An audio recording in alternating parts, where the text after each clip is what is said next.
moviendo. Pero les aviso para que no esperen nada. Yo voy a acabar mi día, seguro. Entonces, tendrían que dar las gracias con este día más sucio. Les avisan a los compañeros que no vengan. Mientras tanto, vamos a continuar con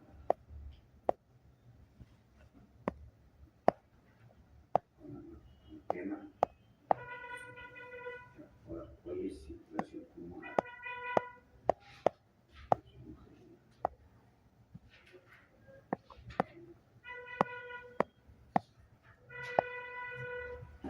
Antes de la circulación, vamos a hacer un recuerdo.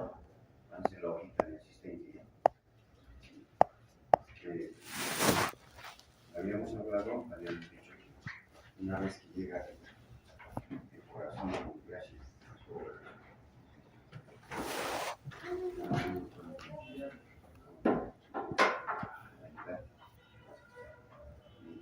Estábamos diciendo que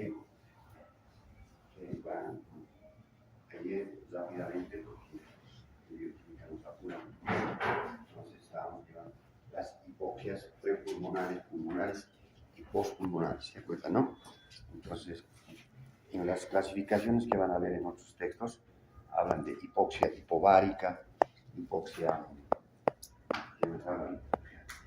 anémica, hipoxia hipotóxica. Hacen unas 5 o 6, digamos, causas de hipoxia. Yo les he dado muchas más causas de hipoxia, ¿no? Y hemos clasificado, de acuerdo, didácticamente a esta clasificación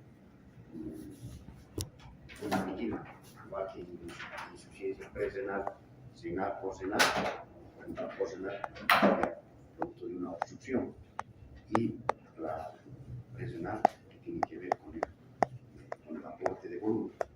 Y acá también es más didáctico clasificar en prepulmonar las causas que tienen que ver con la llegada de oxígeno hasta la función alveolo-capilar.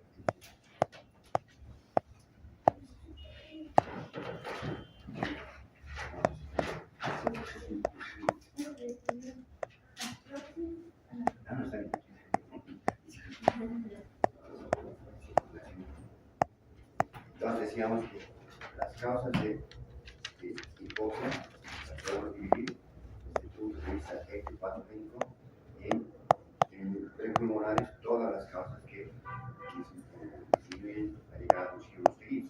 Hemos dado desde origen central, desde una depresión respiratoria, alteraciones de la mecánica ventilatoria, por ejemplo, es un traumatismo, pues, la miastenia gravis.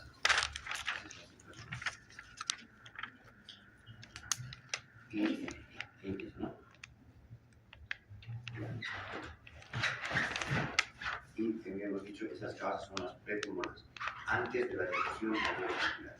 Durante la difusión alveolar, algún obstáculo, se busca alguna causa. ¿Cuáles serían esas causas? Serían, habíamos hablado del síndrome de estrés respiratorio.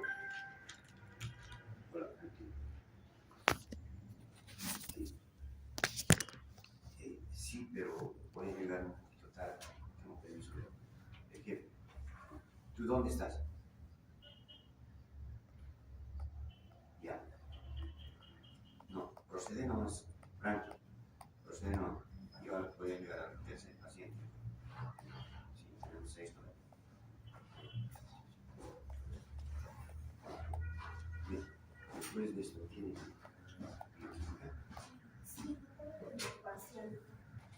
Está bien.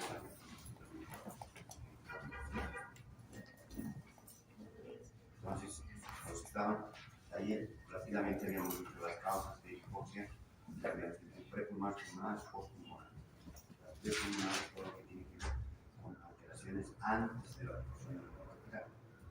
Pueden ser las prepulmonares, pueden ser por obstrucción, por alteraciones de la mecánica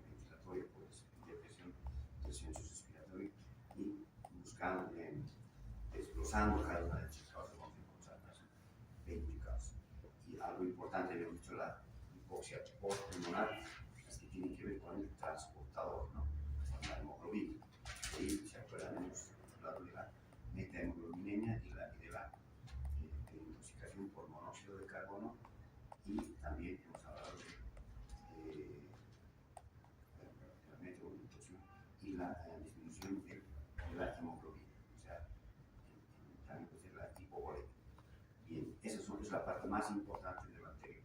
Ahora vamos a empezar a lo que es la circulación pulmonar. Entonces, en la circulación pulmonar, vamos a ver que hay diferencias con la circulación general, ¿no? Entonces, se dice que la circulación es, en realidad, la circulación pulmonar es una circulación de baja resistencia, baja presión y alto flujo. Entonces, ¿cuánto es la presión a nivel del pulmón? Entonces, la presión principalmente, vamos a hablar de la presión arterial, de la arteria que después se convierte en arteriolas, los capilares. Entonces, esa presión arterial que se puede calcular con ecodoppler, ya tienen los especialistas, tienen fórmulas para calcular la presión arterial la presión arterial pulmonar. A nivel del mar, la presión sistólica pulmonar es de 25 milímetros de mercurio. Eso está en el libro. Y la sistólica y la diastólica es de 15 milímetros, 10 milímetros de mercurio. Y con estos dos datos se obtiene la presión arterial media de la circulación, de la presión pulmonar. Entonces, ¿cuánto será la presión media? Se aplica la fórmula, se dice presión arterial media es igual a presión diastólica más un tercio de la diferencial. Entonces, la diferencial en este caso sería 25 entre 10, la tercera sería 8. 8 más 10, que es la sistólica, entonces sería 18. El texto está entre 15 y 18 milímetros de mercurio. La presión arterial media, esta es la presión arterial media. Y también indica cuánto es la resistencia. Entonces, la resistencia se puede calcular, antes de eso vamos a hablar del flujo. ¿Cuánto es el flujo? Acá se cumple la ley del caudal. Algunas veces hemos hablado de la ley del caudal, que dice que por cualquier área de sección transversal pasa la misma cantidad de sangre en la unidad de tiempo. Entonces, decir que es lo mismo que sale, tiene que llegar lo mismo en cuanto a cantidad o volumen de sangre en el tiempo. Entonces, si sale 5 litros por minuto, llega a la aurícula derecha 5 litros por minuto. ¿Verdad? Entonces, es el mismo gasto de la circulación. Entonces, ya tenemos presión, resistencia y poco gasto.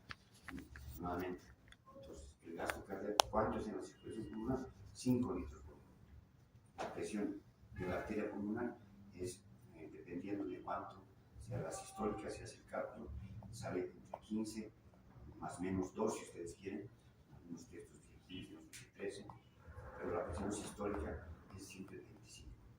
¿Por qué son importantes estos datos? Porque a partir de estos datos, cuando se altera, especialmente en exceso, se produce lo que se llama la hipertensión arterial pulmonar. O sea, la arteria pulmonar está elevando la presión. En los siguientes diapositivas vamos a ver la causa por la que se eleva la presión.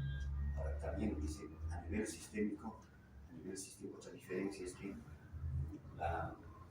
el organismo se acciona con una vasodilatación circulatoria.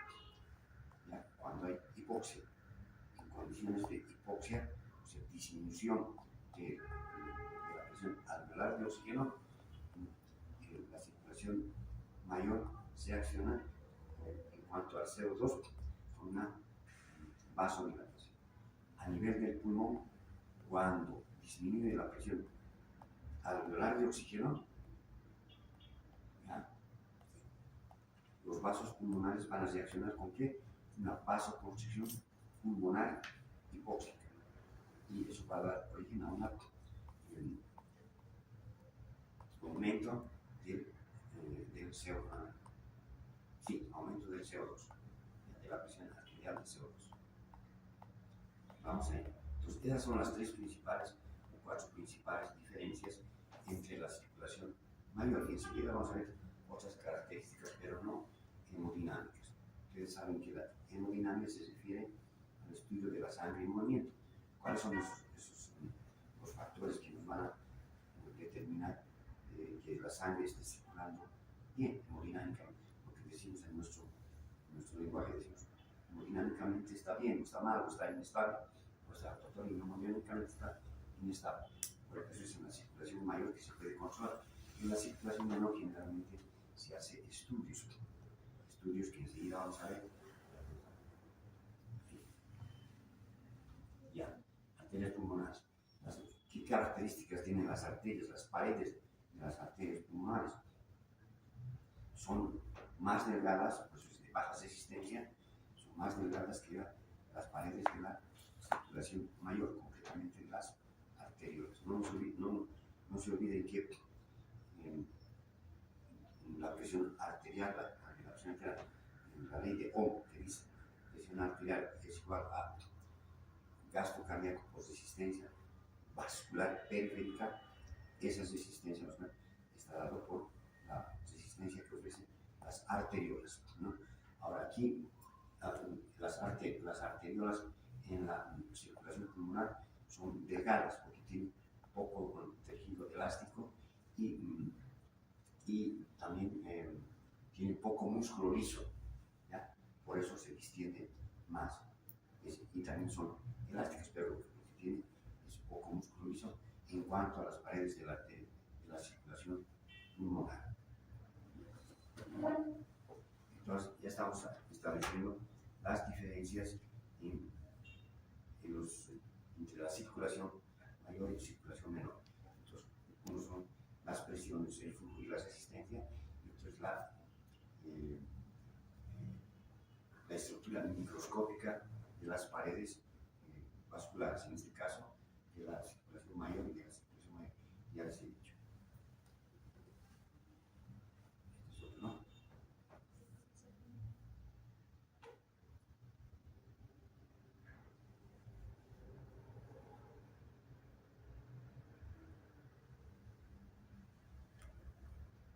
Ya, aquí nos indica que la cantidad de sangre que circula en el pulmón, ¿cuánto es? Es el 7% de la volemia.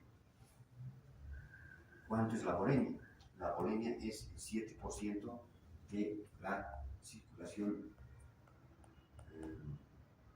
el 7% del peso de una persona.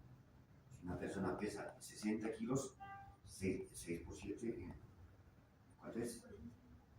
No, 42. Entonces 4.2 litros será su volemia, ¿no?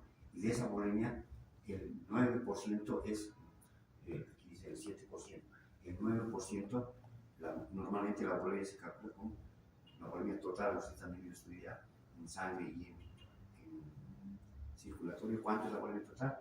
Si es del 7%, generalmente es 450 o 500, digamos. De esa cantidad total de sangre, decimos que el 9% está dentro de los pulmones. ¿Ya? El 9% está dentro de los pulmones. Entonces, si decimos el 10% sería el 10% de 5.000, sería 50, ¿no? 50 ml. En el texto está 45 ml de sangre que circulan en los pulmones, ¿de acuerdo? Entonces, y acá dice, por ejemplo, pero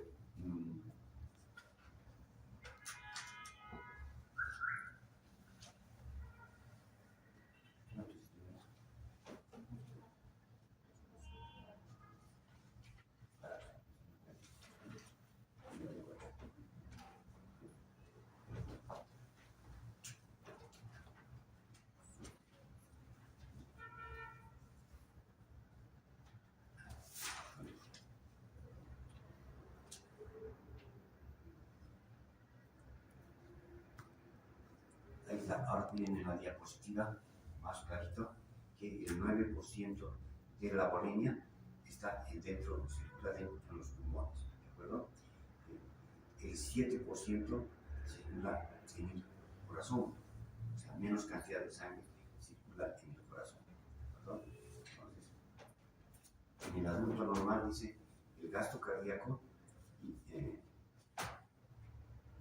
el adulto normal, el gasto cardíaco, por lo tanto, el flujo sanguíneo pulmonar fluctúa entre 8 y 5 litros por minuto. Igual, esa es la volemia, mejor dicho, el gasto cardíaco. Tanto en la circulación mayor como en menor es el mismo gasto, por eso se cumple, ahí es donde se cumple la ley del caudal.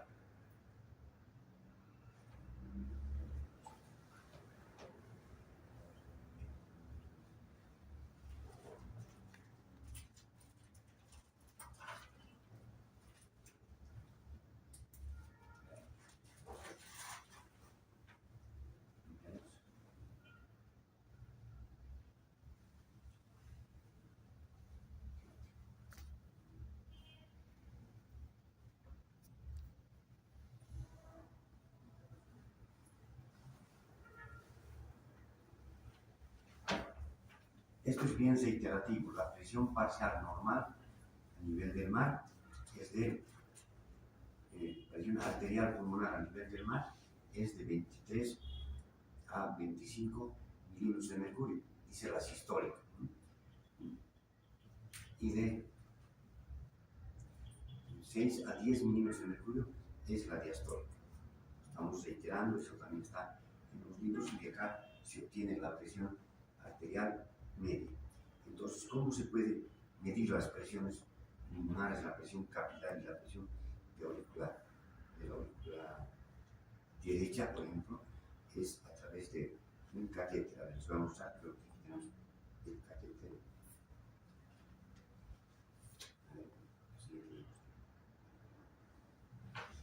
Antiguamente se hacían muchos de estos estudios, ahora se ha reemplazado con la ecocardiografía. Es decir, se les colocaba,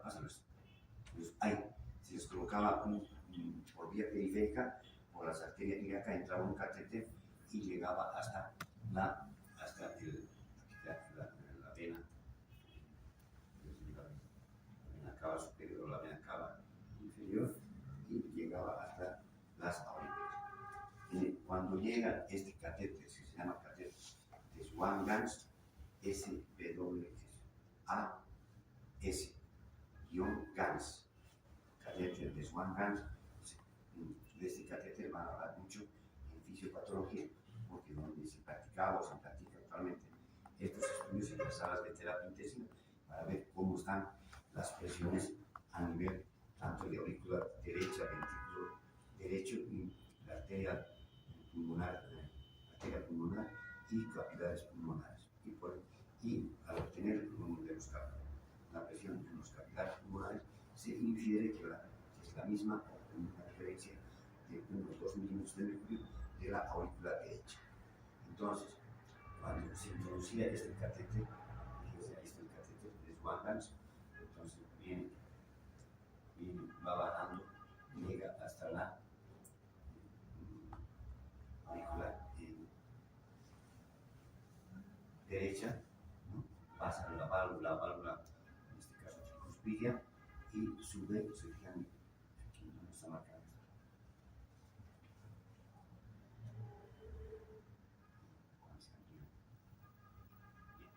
Entonces fíjense el negrito, en la punta del catéter tenía un sistema un sistema especializado, fíjense ahí con una lucecita, y eso va a progresar, llegar acá hasta la arteria pulmonar y se tranca en la arteriola. Y aquí cuando se tranca se mide la presión. Se mide, pues ahí ya está esta presión establecida a nivel del mar, que es de 7 milímetros de mercurio. O sea, la presión, cuando en el momento que se tranca, se encuña o se enclava, esos son los mismos términos, se llama presión de enclavamiento o presión en cuña. Esa presión es de 7 milímetros de mercurio. Ese es un dato importantísimo. ¿Cuánto es la presión a nivel de los capilares y de las venas? De las vénulas o arteriolas, mejor dicho, a nivel pulmonar es de 7 milímetros. Este catéter se enclava aquí, por eso se llama presión de enclavamiento. Aquí. es como un foquito, va dicen a una termodilución.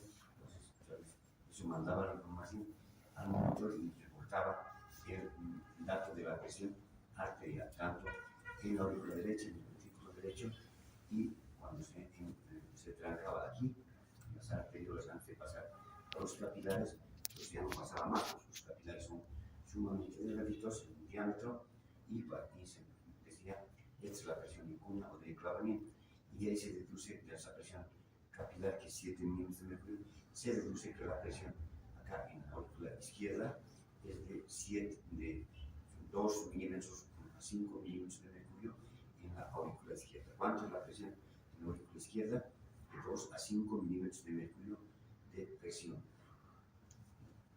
¿Cuántos en el ventrículo izquierdo? Ya hemos visto una cosa curva aquí, ese diagrama que les han pedido detalle en las prácticas, y con eso han visto que los datos ya se han obtenido, que la presión, ya esto corresponde a la presión en el sistema de la circulación general. Entonces ya tenemos que el flujo, habíamos dicho que es el mismo, ¿no? La presión es menor en el circuito pulmonar, hemos repetido, la sistólica 25, la diastólica 10, en algunos textos está 8, y con esos valores se obtiene la presión arterial. Ahora yo quiero saber la presión, la resistencia, y para calcular la resistencia se aplica una ley que se llama la ley de Poisson, que es un francés, Poisson, se escribe P-O-I-S-E, Poisson, U-L-E, Poisson, o Poisson, es un científico francés. Entonces, a mayor, aquí dice, nos da a mayor presión por esta ley, porque esta ley de Poisson, ¿qué dice? La resistencia está en directa proporción, es directamente proporcional a la viscosidad de la sangre por la longitud por un factor de 8, dividido entre el radio del capilar elevado a la cuarta potencia. Esa es la ley de la presión. Entonces, esa es la ley de Poisson, que mide la resistencia. No se olviden que hemos calculado, hemos dicho que la presión arterial igual del pulmón es igual a gasto cardíaco por resistencia, en este caso vascular pulmonar. ¿De acuerdo? Entonces, aplicando esta ley de Ohm, la resistencia, ¿qué será igual? Lo que está al frente, que es presión, copiamos, y lo que está multiplicando pasa a dividir. Por lo tanto, la resistencia es igual a presión sobre gasto cardíaco. ¿Ya? Y esta resistencia a su vez es directamente proporcional a la presión. Pues la presión es directamente proporcional a la resistencia. Nuevamente, la ley de Ohm dice presión arterial es igual a gasto cardíaco por resistencia. Esa resistencia que hemos obtenido con la ecuación de Poisson, entonces nos va a indicar en cuánto está esa resistencia. Y cuando aplicamos la ley de Ohm, no se van a perder, cuando aplicamos la ley de Ohm, vamos a ver que a menor radio, mayor presión, es decir, disminuye, es inversamente, es más bien menor presión. Ustedes van a calcular a menor radio del capilar, menor presión, a mayor diámetro, menor presión, a menor diámetro, mayor presión, es inversamente proporcional. Eso es calculando con la ley de Poisson. Es simplemente que hagan la ecuación y vayan despejando, ¿no? Primero dice presión arterial es igual a gasto cardíaco por resistencia. Resistencia a su vez es igual a viscosidad de la sangre por longitud, y la resistencia dividido entre la radio del capilar por pi, resistencia del radio elevado a la cuarta por pi. Bueno, pero eso también, la resistencia nos puede salir de la ecuación del de la ecuación de la ley de Ohm, ¿no? La resistencia es igual, nuevamente estoy repitiendo, la resistencia igual a la presión, en este caso la arterial pulmonar, sobre el gasto cardíaco. Entonces, con esos valores, ¿cuánto se obtiene? Se obtiene unas 9 veces menos que la de la resistencia, 9 veces menos que la de la resistencia de la circulación maligna. Resistencia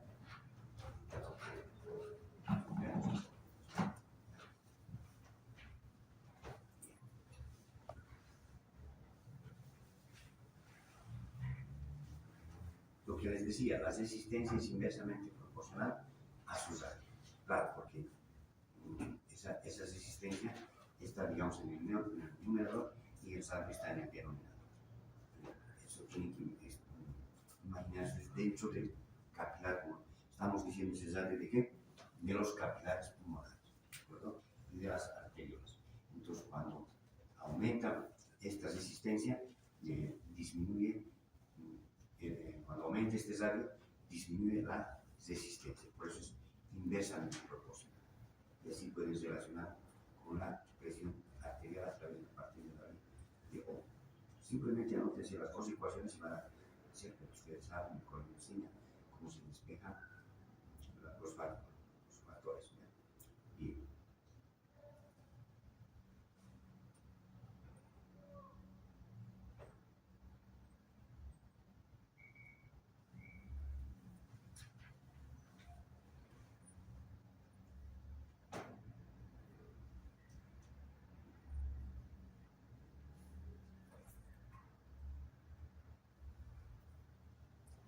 Y ya. La resistencia es baja y tiene la capacidad de bajar aún más al aumentar la presión. Eso ocurre durante el ejercicio. ¿Ya? Vamos a ver posteriormente que durante el ejercicio, cuando en el pulmón normalmente, cuando no hacemos ejercicio, o no hacen ejercicio ustedes, los pulmones tienen una reserva circulatoria. Entonces, cuando uno hace ejercicios, hay mayor demanda en la circulación. ¿Por qué? Porque aumenta el gasto cardíaco. ¿Y qué hace que se adapte a esa circulación? Hay un fenómeno de reclutamiento y distensibilidad de los capilares pulmonares. Es decir, los capilares que estaban cerrados se abren. Eso se llama reclutamiento. Y los capilares que están por donde estaba circulando la sangre normal se dilatan, se distienden. Entonces, esos son, digamos, las formas de adaptarse de los vasos frente a una mayor demanda. En este caso, mayor demanda de qué? Del gasto cardíaco. ¿Durante qué? Por ejemplo, durante el ejercicio. A medida que la presión sube, comienza a abrirse capilares que en reposo estaban cerrados. ¿Ven lo que les decía? Se reclutan, por eso se llama reclutamiento. Se reclutan nuevos vasos bajando la resistencia. Por ejemplo, en anestesia, aquí llamamos reclutamiento. O sea, queremos abrir los capilares. Cuando aumentamos, ¿se acuerdan ustedes que en las clases hablábamos de PIP, la presión positiva al final de la expiración? O sea, en los pacientes críticos, no están en terapia intensiva, o a nosotros cuando nos llega un paciente, ve su brillito, tenemos que darle un PIP, presión positiva al final de la expiración. La máquina le dice, tiene PIP, dice, y lo mínimo que podemos dar es 5 para que mejore la oxigenación, en este caso, la presión arterial de oxígeno.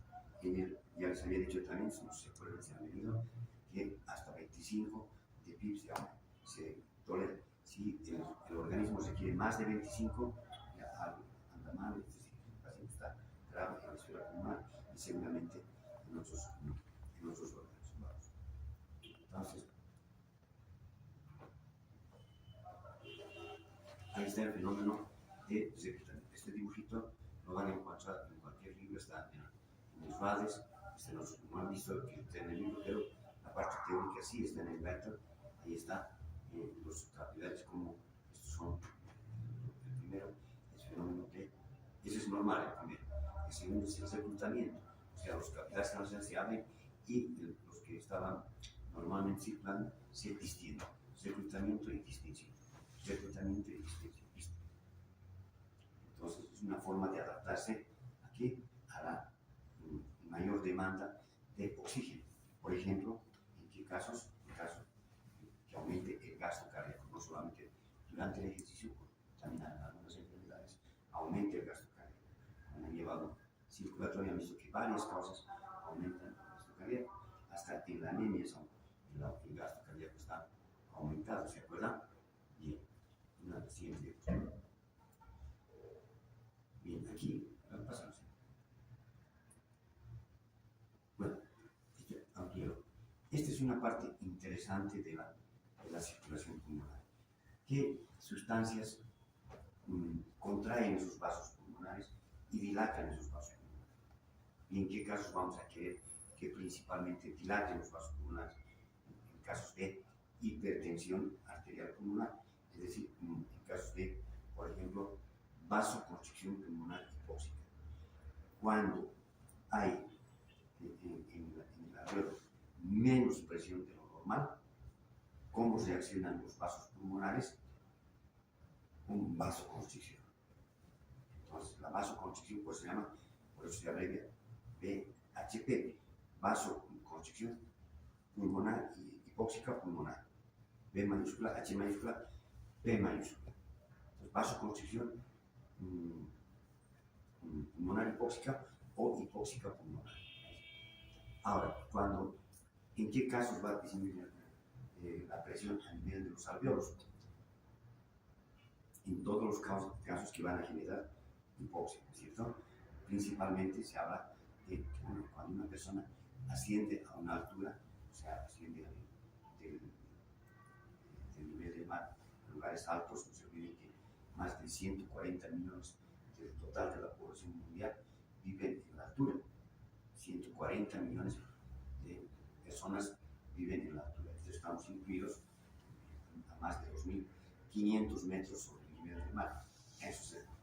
A eso se refiere que más de 500 metros. ¿Nosotros a cuánto estamos? A 3.600 metros. Hay ciudades como el Cusco, Bogotá, en Perú, en Ecuador, etc. Sumando todas estas ciudades, dan 140 millones. Y también algunas poblaciones o ciudades de Europa, de Asia, en total han calculado los fisiólogos que el valor total de la población mundial, ¿cuánto es la población mundial? 8.000 millones, ¿no? 8.100 y tantos millones. La India tiene más de 1.200 millones, antes China tenía, ¿no? 1.100 millones de habitantes. Nosotros solamente somos 10 millones. Este estudio, por ejemplo, digamos, se preocupa mucho los investigadores, hay especialistas en altura, inclusive en el exterior, ¿no? Y ellos mismos han aplicado, porque una vez que detectan que hay vasoconstricción pulmonar, si hay vasoconstricción pulmonar, con el tiempo va a producirse o va a repercutir, si se quiere, sobre la arteria pulmonar. O sea, aumenta la presión en la arteria pulmonar. A eso se llama hipertensión arterial pulmonar. Y las causas de hipertensión arterial pulmonar son muchas, no voy a decir infinitas, son muchas, ¿no? Desde las congénitas hasta las adquiridas, que pueden ser por aumento de la resistencia, por problemas en el corazón, por ejemplo, el EPOC o una bronquitis crónica, un desarme pleural. Entonces va aumentando la presión en el capilar, se repercute sobre las arterias pulmonares y sigue aumentando. Si sigue aumentando la presión en la arteria pulmonar, ¿sobre quién va a repercutir? Sobre el ventrículo derecho, que está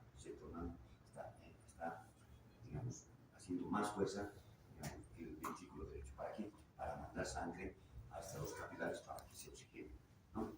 Entonces, puede llegar a una insuficiencia del corazón derecho, porque así sucesivamente puede repercutir sobre la aurícula derecha, y de la aurícula derecha a una persona que está con una hipertensión que no es de origen cardíaco, van a haber venas ingurgitadas, yugulares ingurgitadas, hepatomegalia, hinchazón de los pies. Eso se llama insuficiencia cardíaca derecha, porque en este caso con una hipertensión arterial pulmonar, la hipertensión arterial pulmonar secundaria a qué? A una disminución de la presión alveolar de oxígeno. Recordando, habíamos dicho que la presión alveolar de oxígeno es de 60, ¿cierto? Mejor dicho, a nivel del mar es 103 y nosotros es 62, 63, ¿no? Es una diferencia, digamos, significativa. De nuevo, cuando la presión alveolar de oxígeno disminuye, los vasos pulmonares responden con una vasoconstricción. Por ejemplo, si una persona viene al momento de acercar el nivel del mar en altura, puede que su organismo no esté muy preparado para vivir en la altura por factores genéticos o otras causas que pueden investigar. Entonces, va aumentando las presiones en la arteria pulmonar, en el ventrículo derecho, en aurícula derecha, y se puede producir una insuficiencia cardíaca derecha. Ahora bien, cuando en el IVA, por ejemplo, se hace estudio hemodinámico o ecocardiografía y se determina que la presión, que su presión, por ejemplo, sistólica está en 35, ¿no? En la altura, dicen los textos que estudian la altura, que se puede aceptar hasta un 35 milímetros de mercurio de presión arterial sistólica en la altura. De sistólica, 35 milímetros de mercurio. Y hasta 15 milímetros, hasta 20 inclusive, milímetros de mercurio de presión diastólica en la altura. Con esos otros datos pueden obtener ustedes la presión arterial media. Una vez que se diagnostica, ya si esa persona, que conozco un colega que es oncólogo, dice, ¿sabes qué? Estoy haciendo tratamiento porque él es mayor de 24 años de la facultad y dice, estoy haciendo tratamiento. Ahora, ¿cómo se hace el tratamiento? Ahí está, para los que vean ustedes qué factores hacen que se contraigan los vasos pulmonares. Entonces, el primer factor que ven, lo que les he hablado, así como hay disminución de la presión alveolar de oxígeno, eso influye también sobre la presión arterial de A minúscula baja. Entonces, por lo tanto, hay una presión arterial de oxígeno baja. Entonces, eso produce una vasoconstricción pulmonar hipóxica. Luego, el tromboxano A2 también produce vasoconstricción. Es una prostaglandina, ¿cierto? Luego, ¿qué dice? Las concentraciones, las catecolaminas alfa-adrenérgicas. Hay alfa-adrenérgicas, quiere decir que las catecolaminas, ¿se acuerdan cuáles son las catecolaminas? Adrenalina, noradrenalina, dopamina. Y bueno, y hay otras simpático-miméticas. ¿Por qué? Porque actúan a nivel de receptores alfa-1, alfa-2, beta-1, beta-2. Entonces, las catecolaminas alfa-adrenérgicas producen contracción.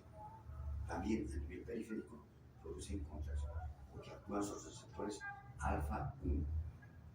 Cuando actúan sobre receptores alfa-1, se produce una vasoconstricción tanto a nivel general como a nivel pulmonar. ¿Qué más? La angiotensina 2 produce vasoconstricción. Ustedes han visto eso en las prácticas urinarias. ¿Qué más produce vasoconstricción? Los neuropéptidos. ¿Se acuerdan de un neuropéptido?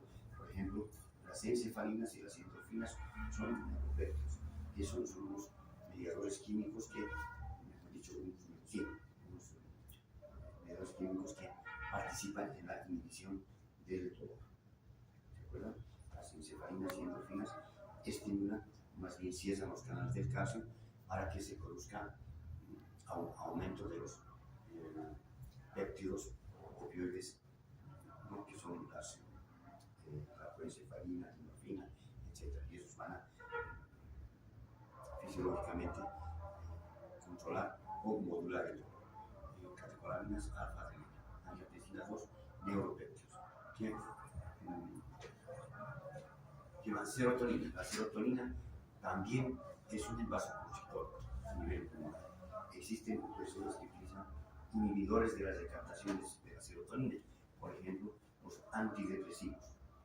Y si una persona es sensible me refiero a que su cuerpo no aguante eso, entonces cuando ingiere mucho tiempo sobredosis de antidepresivos, hay antidepresivos que son inhibidores de la captación parcial de serotonina, otros son total de serotonina, inhibidores parcial de la serotonina.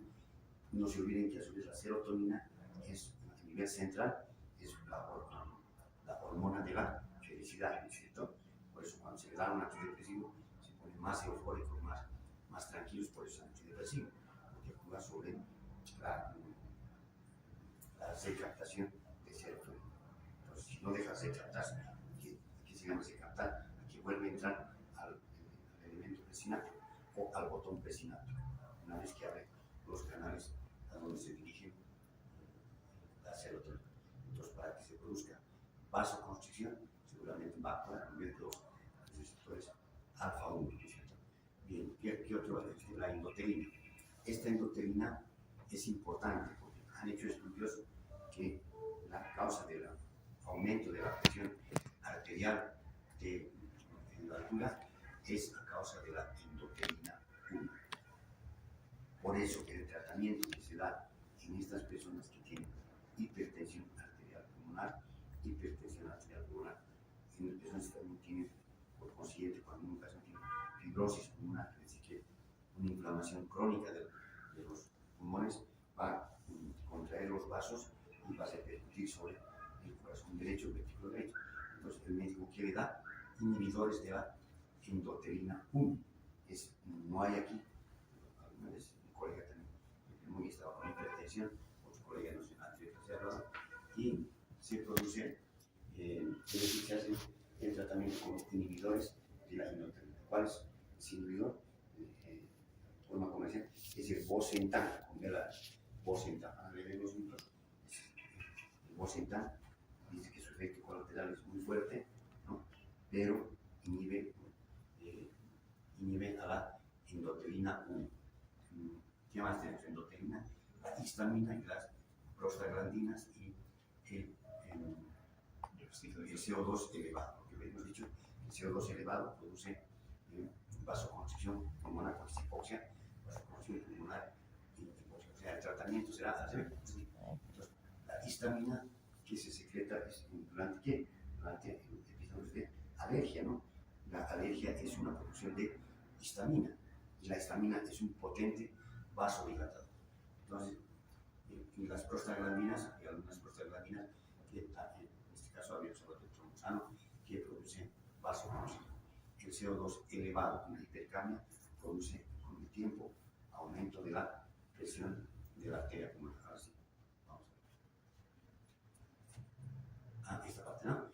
Entonces, al revés, ¿qué podemos darle al paciente para que mejore de esa vasoconstricción pulmonar hipóxica o de la hipertensión arterial pulmonar? Entonces, se le puede oxigenar. Lo que se recomienda primero es que baje de la altura a nivel del mar, a Cochabamba, Santa Cruz, y en la mayoría hacen caso, tienen posibilidades de entrar en lo económico y se van y dice el doctor, me han mandado aquí porque el organismo no soporta la altura y mejora, ¿no? Entonces la presión de oxígeno elevada mejora o sea, alivia o disminuye la hipertensión arterial pulmonar. Ahí tenemos otro factor, la prostaciclina, o llamado también ilioprost. Eso sí hay en el mercado, pero inclusive en algún documental he leído que hay personas que se reúnen y dicen a través de internet de personas que sufren de hipertensión, se reúnen para muchas personas en el exterior, se organizan y consiguen el ilioprost, ¿no? Es un potente vasodilatador que es una prostaciclina. La prostaciclina es un vasodilatador. Su nombre comercial es el ilioprost.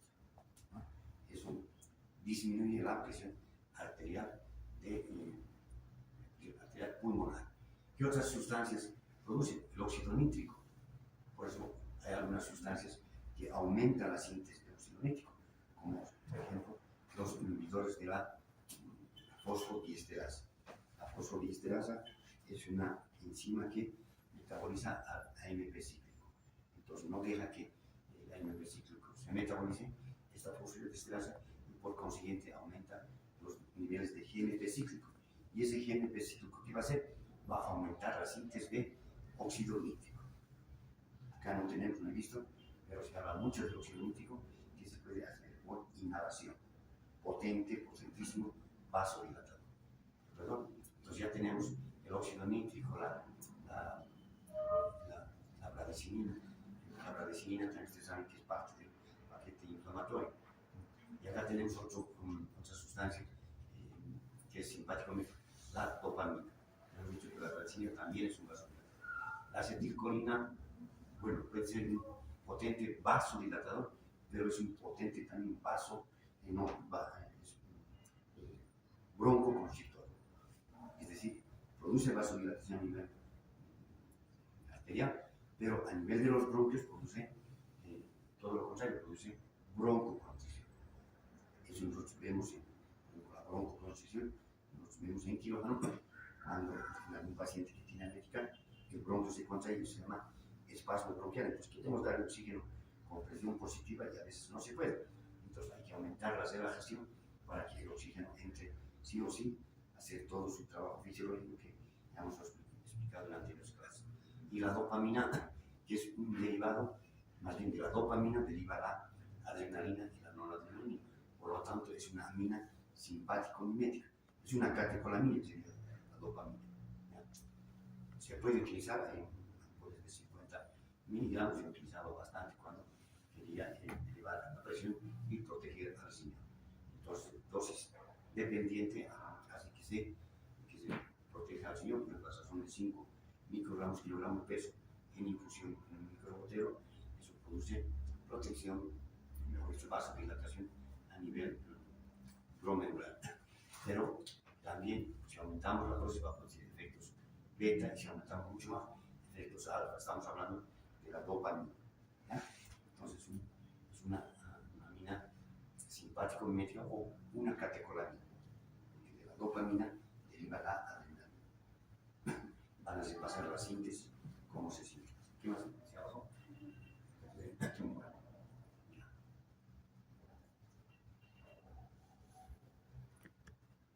Este es un flujograma para un estudio. Y al final del estudio, cuando se llega fíjense, flujograma de estudio en un paciente que se sospecha hipertensión arterial pulmonar. Entonces, cuando ya se detecta que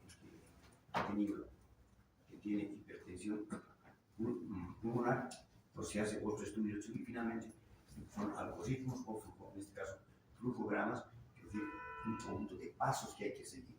Por ejemplo, ustedes van a tener algoritmos para el paro cardíaco, pues lo que más tenemos, y hay que aplicar todo el algoritmo. Primero se hace masaje a tantos por minuto, etcétera, después se da oxígeno, después se da adrenalina y después se desfibrila, etcétera. Es un algoritmo. Entonces, este es un flujograma, un algoritmo para determinar si el paciente, sea niño o adulto, está con hipertensión arterial pulmonar. Una vez que está con hipertensión arterial pulmonar, se hace el tratamiento. Aquí está con lo que les he indicado. Y aquí está, se puede ampliar más.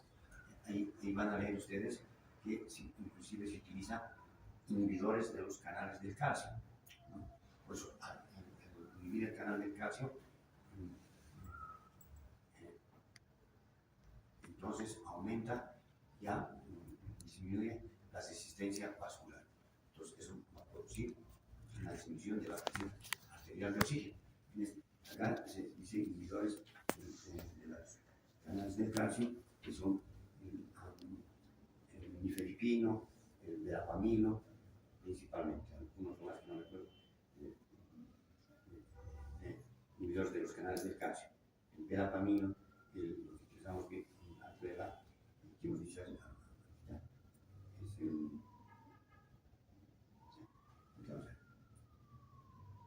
el nifedipino, ¿no?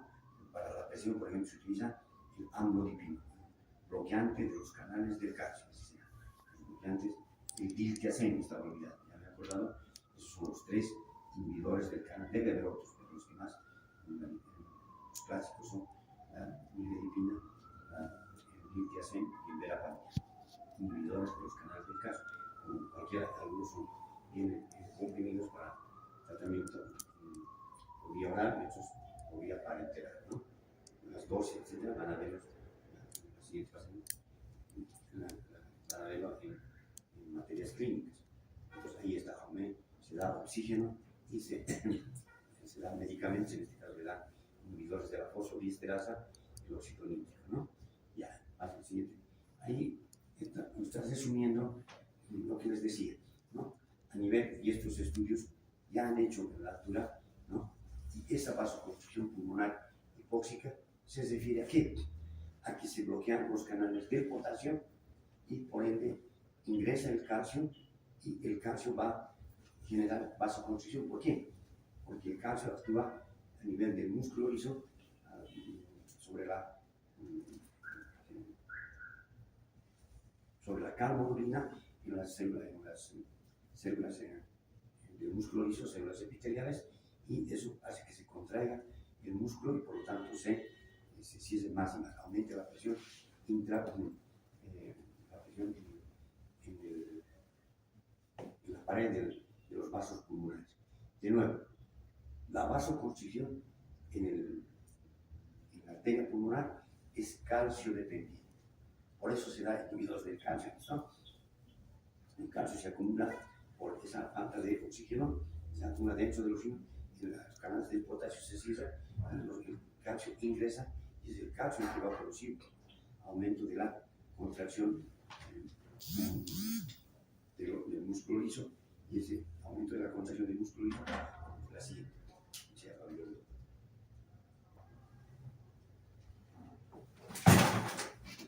Y aquí tenemos, por el efecto de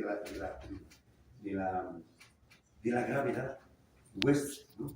Un gran fisiólogo, un gran neumólogo, ha dividido el corazón en 3 zonas: la zona 1, la zona 2 y la zona 3.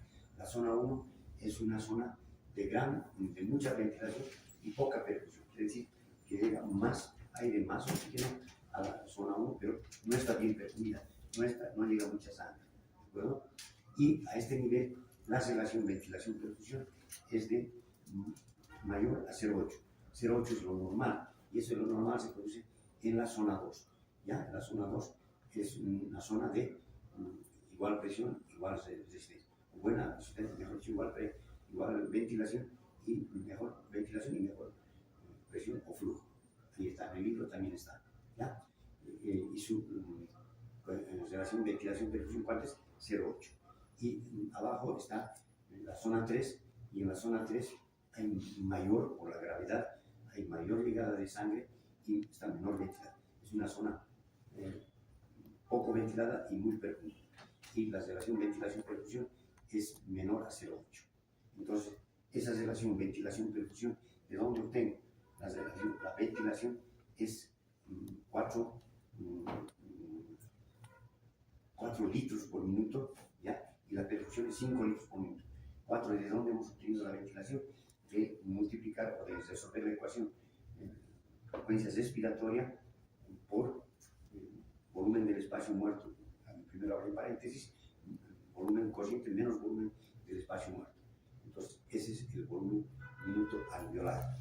En el libro que estamos viendo en la cátedra, eso da 4.2. Nuevamente, ¿cuál es esa ventilación que se refiere? Es 4.2, la ventilación minuto alveolar. ¿Cómo se obtiene? Con la frecuencia respiratoria multiplicando por el volumen corriente menos el volumen del espacio muerto.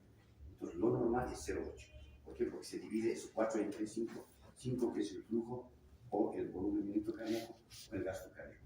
Y por eso, a nivel de la zona 2 de West, es que la presión, la relación ventilación-perfusión es 0,8. ¿Y cómo son las presiones a este nivel? La presión del alveolo es mayor que la presión venosa, y esta es mayor que la presión alveolar. La presión primero arterial en la zona 1 es mayor, fíjense el signo de mayor, que la presión alveolar. Y esa presión alveolar a su vez es mayor que la presión venosa. ¿Ya? En la zona 2 la presión arterial es mayor que la presión alveolar, y esta a su vez es mayor que la presión venosa. Presión alveolar, número 1, es mayor que la presión arterial. Zona 1, corrijan por favor, ese dado mal ahorita. Presión alveolar es mayor, ahí está el alveolo, y puede aumentar esa presión cuando, por ejemplo, un paciente está intubado o está con oxígeno suplementario. Presión alveolar es mayor que la presión arterial y mayor, esta es mayor que la presión venosa. En la zona 2, presión arterial es mayor que la presión alveolar y esta a su vez es mayor que la presión venosa. En la zona 3, aquí está la presión arterial, es mayor que la presión venosa y esta a su vez es mayor que la presión alveolar. ¿Ya? Esta zona 1, por ejemplo, puede aumentar cuando se hace ventilación mecánica o puede disminuir todas las zonas cuando un paciente está en el libro de ejemplo en estado de shock, está hipovolémico, disminución del sector nervioso, o sea, disminuye el flujo, la llegada de sangre, ¿de acuerdo? Entonces esas son las zonas que pues ahora sí que terminamos porque el doctor hace lo último. Ya, eso es lo mismo lo que les he dado, esto está de extractor del gano, ¿ya? Y hay otros parámetros entre el vértice y la oye, tiene biotita. No hay biotita. Ya, entonces vamos con esto. Esto van a encontrar en el libro de Gano, ¿ya? Vean ustedes que cuántas diferencias hay entre el vértice y la base del pulmón, la zona 1 y la zona 3, ¿no? En cuanto, por ejemplo, a la relación ventilación-perfusión, habíamos dicho que la ventilación-perfusión, la relación ventilación es mayor a 0,8 ¿dónde? En el vértice y menor a 0,8 en la base. ¿Por qué? Ya hemos explicado por qué. Por la gravedad, ¿no es cierto? Porque esa gravedad es el punto, el centro de gravedad. ¿Dónde estará en este caso? En el corazón. En el centro del corazón está el centro de gravedad, porque desde el corazón tiene que andar hacia arriba o hacia abajo, ¿no? La sangre. En este caso, cuando anda hacia arriba del pulmón en la parte apical, es donde está menos irrigada, y abajo está mejor irrigada. Por eso se aprovecha esos conceptos fisiológicos, por ejemplo, cuando en el COVID querían que para que mejore su oxigenación de la persona que estaba con COVID, lo ponían boca abajo, ¿no? Eso se llama ventilación, modo ventilatorio en prono. ¿Para qué? Para que todo su pulmón sea zona 2, para que mejore su oxigenación y su perfusión. Entonces, por eso lo ponían boca abajo y con un costadito el tubo conectado al ventilador. Eso hacían durante la época del COVID. Ahí vamos a otro, terminamos. Y así hay otro, ya les he mostrado que y esta es la dinámica capilar que también está en el texto en cuanto a la circulación pulmonar. Entonces, ¿qué factores intervienen? Obviamente, ustedes ya han leído las leyes de Starling, entonces, la presión hidrostática es mayor y la presión oncótica es la que atrae el líquido al capilar, ¿no? Y allá tenemos un factor, el factor surfactante, que es el que disminuye, ¿qué hace el factor surfactante? Disminuye la tensión superficial del alveolo. Y si no hay factor surfactante, aumenta la tensión superficial. Entonces, jala, digamos, al alveolo y se colapsa. Y al colapsarse, entonces va a producir inflamación y va a resumar sangre al espacio intersticial, mejor dicho, líquido al espacio intersticial. Cuando aumenta la presión hidrostática, ¿no? ¿En qué caso aumentará la presión hidrostática? Cuando aumenta la presión. ¿En qué caso aumentará la presión? Por ejemplo, cuando hay una estenosis de la válvula mitral, entonces aumenta la presión, llega al capilar. En el capilar aumenta la presión, ¿no? Y hay una presión oncótica que supone, pero a veces se basa esa presión oncótica. En condiciones normales hay un milímetro de mercurio de presión a favor del capilar. Y con ese milímetro de mercurio hace que salga un poco de líquido al espacio intersticial. Todo el día. Es como un lavado. Ese líquido es recogido por el sistema, una vena linfática. Y el linfático lleva la linfa hasta el conducto torácico, etc. O sea, todo el día. A razón de 5 ml por minuto. Entonces está trabajando constantemente el linfático, sacando el líquido que hace sumado del capilar pulmonar. Por alguna razón, bueno, en condiciones normales les decía que es 29 sobre 28, sale 1 milímetro de mercurio. Toda la presión en el capilar pulmonar es 29 y en el intersticio es 28. Entonces hay un milímetro de mercurio de diferencia. Esa diferencia hace que salga un poco de líquido del espacio del capilar pulmonar al intersticio. Ese líquido es recogido por quién? Por el sistema sistema linfático, para que vaya al conducto torácico. ¿Cuánto es ese líquido que va recogiendo? Esa razón de 5 ml por minuto. Es alto, ¿no?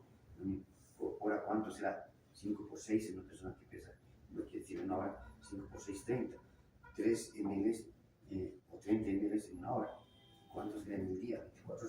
Y eso es lo que saca por la linfa para que algunos detritos, algunas sustancias que no son, digamos, el componente normal de la química, saca por el capilar pulmonar.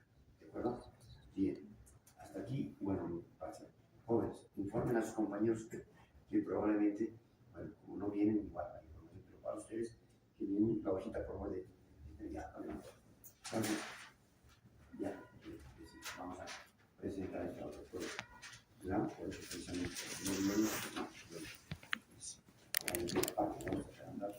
todo lo que hemos explicado, todo después de conocido, conocido que hemos dicho, de dónde sacar la información de usuarios, de PNL y de fisiología de la altura del doctor Aparicio, David Aparicio. Decía que el lunes, esto del programa, pues,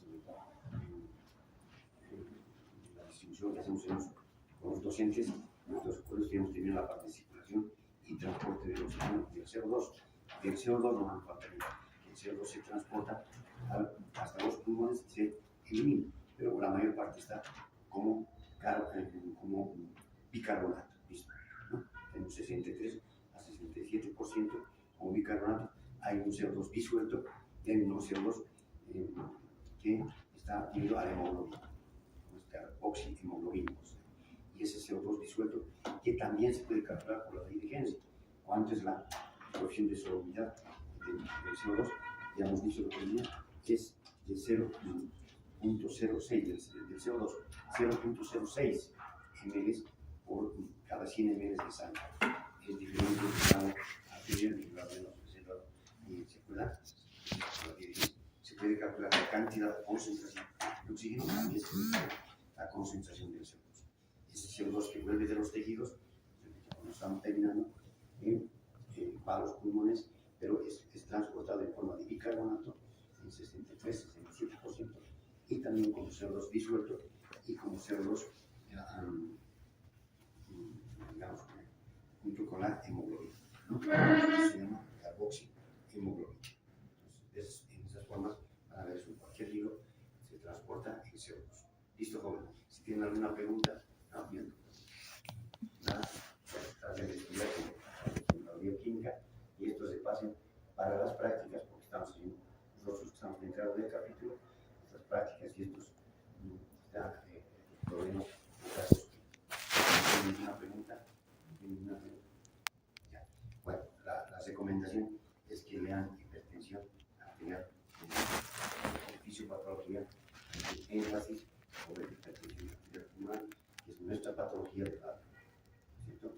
Hay bastantes, si alguien hace un trabajo sobre hipertensión arterial, tiene que irse arriba, quienes hacen cuáles son, digamos, los síntomas de hipertensión. Obviamente es la disnea, ¿no? El principal síntoma, la disnea, la cianosis, hipertensión arterial, y cuando se complica más, una insuficiencia cardíaca, hemos dicho, derecha, ¿no es cierto? Bien, espero que la clase de examen no es lo único para aprender, sino que les paso. Este es un zoom. Ya. Muy bien, gracias, jóvenes.